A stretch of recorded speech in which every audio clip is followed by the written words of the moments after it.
Hello friends. Today we will discuss about financial ratio. Ratios give us a story behind the number. They tell what those numbers say. It is not some just random number. When you go through those numbers, you are able to tell a story about the company. So, what is the significance of various ratios? Ratios, using ratios, you can compare them over time. Is profit relative to sales up or down this year? You can also compare ratio with what was projected. You can compare ratio with the industry average and so on. There are four types of ratio. Profitability ratios, they tell us how well a company generate profit. Then there is leverage ratio.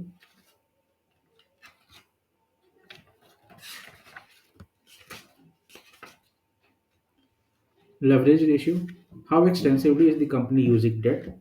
Then comes the liquidity ratios. It answers the questions to does the company have enough cash to pay the bills? And last, efficiency ratio. How efficiently does the company use its asset and capital? So what are profitability ratios? Profitability ratio help you evaluate company's ability to generate profit. We must know that sales are subject to rules as to when revenue can be recorded. Expenses are often a matter of estimation, not to say guesswork. So we have to keep in mind estimates and assumption can always change. Gross profit margin. It is often expressed in percentage and is obtained by dividing gross profit by revenue. Gross profit shows the basic profitability of the product or service itself before expenses or overhead are added in. Trend lines in gross margin are equally important because they indicate potential problems. In general, a negative trend in gross margin indicate one of the two things, or sometimes both. Either the company is under severe price pressure and salesperson are being forced for discount, or else material and labor costs are rising and driving the COGS or cost of goods sold. Gross margin thus can be a kind of early warning light indicating favorable or unfavorable trend in the marketplace. Then we come to operating profit margin percentage. Operating profit margin percentage or operating margin is a more comprehensive measure of company's ability to generate profit. Operating profit or EBIT as it is called is gross profit minus operating expense. So the level of operating profit indicates how well a company is running its entire business from an operational standpoint. Operating margin is just operating profit divided by revenue with the result expressed as a percentage. So, why it is important? Because it is a key metric for managers to watch, and not just because many companies tie bonus payment to operating margin targets. The reason is that non financial managers don't have much control over the other items, interest and taxes that are ultimately subtracted to get net profit margin. So, operating margin is good indicator of how well managers as a group are doing their job. A downward trend line in the operating margin should be a flashing yellow light. It shows that the cost and expenses are rising faster than sales, which is rarely a healthy sign. As with gross margin, it's easier to see the trends in operating results when you are looking at the percentage rather than raw numbers. A percentage change shows not only the direction of change, but how great a change is. Moving on to the next ratio, that is net profit margin. Net profit margin or net margin tells a company how much out of every sales rupee it gets to keep after everything else has been paid for people, vendor, lender, government, and so on. It is also known as return on sales or ROS. Again, it is just net profit divided by revenue expressed as percentage. Net profit is the proverbial bottom line. So, net profit is the bottom line ratio, but it's highly variable from one industry to industry. Net margin is low in most of the retailing. For example, in some kind of manufacturing, it can be relatively high. The best point of comparison of net margin is company's performance in the previous time periods and its performance relative to similar companies in the same industry. All the ratio we have looked at so far use the number from income statement alone. Now we want to introduce some different profitability metrics which draw from both income statement and balance sheet. Return on assets or ROA tells you what percentage of every rupee invested in the business was returned to you as profit. This measure isn't quite as intuitive as the one we have mentioned discussed before, but the fundamental idea isn't complex. Every business puts asset to work: cash, facilities, machinery, equipment, vehicle, inventory, whatever. A manufacturing company may have a lot of capital tied up in its plants and equipment. A service business may have expensive computer and telecommunication systems. Retailers need a lot of inventory. All these assets show up on the balance sheet. The total asset figures show how many rupees in whatever form are being utilized in the business to generate profit. ROA simply shows how effective the company is at using those assets to generate profit. It's a measure that can be used in any given industry to compare the performance of companies of different size. ROA has another idiosyncrasy by comparison with the income statement ratio discussed that we discussed earlier. It is hard for gross margin or net margin to be too high. You generally want to see them as high as possible. But ROA can be too high. A, an ROA that is considerably above the industry norm may suggest that the company isn't renewing its asset base for the future. That is, it isn't investing in new machinery and equipment. If that's true, its long term prospects will be compromised, however good its ROA may look at the moment. Another possibility, if ROA is very high, is that executives are playing fat and loose with the balance sheet, using various accounting tricks to reduce the asset base, therefore making the ROA look better. Now we come to the next ratio, that is return on equity. Return on equity tells us what percentage of profit we make for every rupee of equity invested in the company. We must remember the difference between asset and equity. Asset refers to what the company owns. Equity refers to its net worth as determined by accounting rules. As with the other profitability ratios, ROE can be used to compare a company with its competitors and indeed with companies in the other industries. Still, the comparison isn't always simple. For instance, company A may have a higher ROE than company B because it has borrowed more money. That is, it has greater liabilities and proportionally less equity in the invested in the company.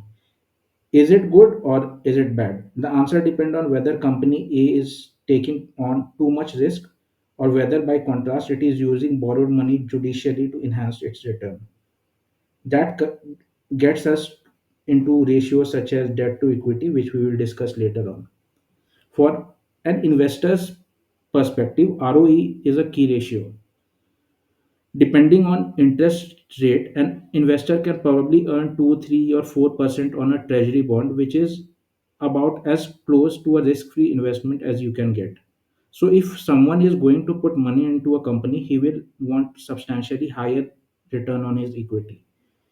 ROE does not specify how much cash he will ultimately get out of the company since that depends on company's decision about dividend payments and how much the stock price appreciates until he sells. But it's a good indicator of whether the company is even capable of generating a return that is worth whatever risk the investment may entail. Now we have finished the profitability ratio. We move on to the next ratio, that is the leverage ratio. So what is leverage? A company, any company uses debt. Debt is a loaded word for many people. It conjures up images of credit card, interest payment, and enterprise in hook to the bank. But consider the analogy with this home ownership. As long as the family takes on mortgage it can afford, debt allows the company to live in a house that it might otherwise never be able to own. What's more, homeowner can deduct the interest paid on the debt from their taxable income, making it even cheaper to own the house.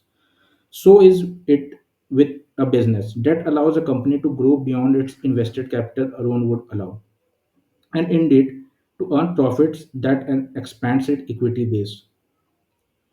The financial analyst word for debt is leverage. The implication of the term is that business can use a modest amount of capital to build up a large amount of asset through debt to run the business. Just the way a person using a lever can move a larger weight than he or she otherwise could. The term leverage is actually defined in two ways in business: operating leverage and financial leverage. The idea are related but different. Operating leverage is the ratio between fixed cost and variable cost. Increasing your operating leverage means adding to the fixed cost with the objective of reducing variable cost. A retailer that occupies a bigger, more efficient store and a manufacturer that builds a big, more productive factory are both increasing their fixed cost, but they hope to reduce their variable cost because the new collection of asset is more efficient than the old. These are examples of operating leverage. Financial leverage, by contrast, simply means the extent to which a company's asset base is financed by debt. Now we come to the first of the leverage ratio, that is the debt to equity ratio. The debt to equity ratio is simple and straightforward. It tells how much debt the company has for every dollar of shareholders' equity. It is calculated by dividing total liabilities to, by shareholders' equity. So, what is a good debt to equity ratio? As with most ratio, the answer depends on the industry. But many companies have a debt to equity ratio considerably larger than one. That is, they have more debt than equity. Since the interest on debt is deductible from company's taxable income, plenty of companies use debt to finance at least part of their business. In fact, companies with particularly low debt to equity ratio may be target for a leveraged buyout in which management or other investors use debt to buy the stock. Bankers love debt to equity ratio. They use they use it to determine whether or not to offer a company loan. They know from experience what a reasonable debt to equity ratio for a company of a given size in a particular industry looks like. And of course, they check profitability, cash flow, and other measures as well. For a manager, knowing debt to equity ratio and how it compares with the competitors is a handy gauge of how senior management is likely to feel about taking on more debt. If the ratio is high, raising more cash through borrowing could be difficult. So, expansion could require more equity investment in that case. Now we move to the next ratio, that is the interest coverage ratio. It is a measure of company's interest exposure, how much interest it has to pay every year related to how much it is making. It is calculated by dividing operating profit by annual interest charge. In other words, the ratio shows how easy it will be for a company to pay its interest. A ratio gets too close to one is obviously a bad sign. Most of the company's profit is going off to pay interest. A high ratio is generally a sign that a company can afford to take more loan, or at least it can make the interest payments. After the leverage ratio, we move on to the liquidity ratios. So, liquidity ratio tells about a company's ability to meet all of its financial obligation, not just debt but payrolls, payment to the vendors and taxes and so on. These ratios are particularly important to small businesses. the one that are in most danger of running out of cash, but they become important whenever a large company encounters financial trouble as well. First liquidity ratio is the current ratio. Yeah, current, but when we talk about current asset or current liability, in accounting parlance, it means a period of less than 1 year. So current assets are those that can be converted into cash in less than a year.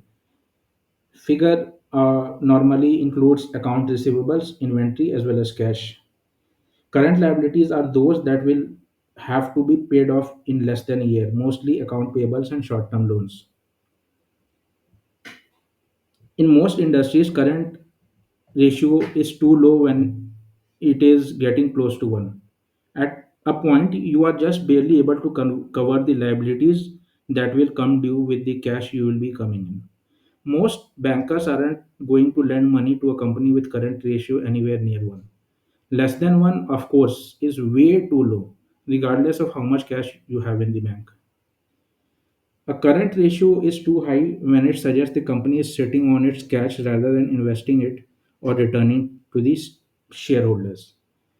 Then comes the quick ratio, which is also called acid test. It which gives you an idea of its important. It is calculated by in the numerator is the current asset minus the inventory, and in the denominator is the current liability. So, what is the significance of subtracting inventory? Nearly everything else in the current asset category is cash or is transformed into cash. Most receivables, for example, will be paid in a month or two, so they are almost as good as cash. The quick ratio shows how easy it would be for a company to pay off its short term debt without waiting to sell off inventory or convert it into product. Any business that has a lot of cash tied up in inventory has to know that lenders and vendors will be looking at its quick ratio and will be expecting it to be significantly above 1. Now we move on to the last category of the ratios, that is the efficiency ratios. Efficiency ratios help us evaluate how efficiently we are able to manage certain key aspects of balance sheet, asset and liabilities. If if we look at inventory as frozen cash, then the faster you can get it out of the door and collect the actual cash, the better off you will be. So in inventory days, the numerator is average inventory, which is just the beginning inventory plus the ending inventory found in the balance sheet for each date divided by 2. Some companies use just the ending inventory number, so that can be used also. The denominator is cost of goods sold per day, which is a measure of how much inventory is actually used in each day. Inventory turns, the other inventory measure, is a measure of how many times inventory turns over in a year. If every item of inventory was processed at exactly the same rate, inventory turn would be the number of times per year you sold out your stock and had to replenish it. The formula for inventory turn is 365 divided by inventory days. Now we move on to days sales outstanding. Days sale outstanding is also known as average collection period or receivable days. It is a measure of average time it takes to collect the cash from sales. In other words, how fast customers pay their bills. So, if it is taking too long to collect, to pay for the customers to pay their bills, what is the reasons? Are the customer unhappy because of the product defect or poor service, or are the salesperson too lax in negotiating terms? Are the receivable clerks demoralized or inefficient, or is everybody laboring with the outdated financial management software? So we have to look out for the reason why as to why it is happening. Then we move to the days payable outstanding ratio, that shows the average number of days it takes a company to pay its own outstanding invoices. It's sort of flip side of DSO.